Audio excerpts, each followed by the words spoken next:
Okay, welcome back again. What I want to look at is combined heat and power systems, okay? And again, I'm not going to do a lot of talking on this because it is quite self-explanatory.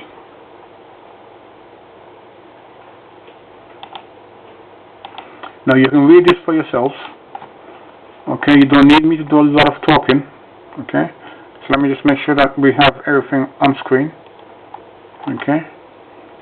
You can read this now. Remember, you will need to write out some of this information for your own selves as well. You need to do some additional research for yourselves. Okay?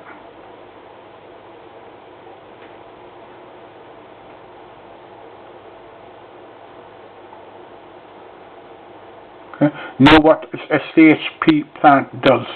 Know how it is constructed.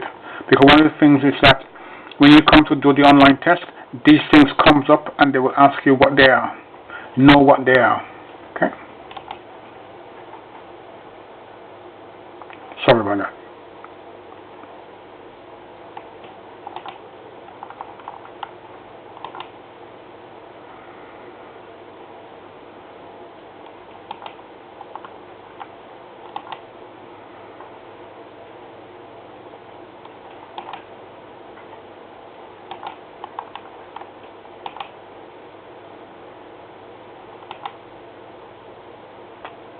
Just making sure that I got it all in, okay? Do the questions. Okay? Again, thank you. I hope you find this information useful. Bye-bye for now.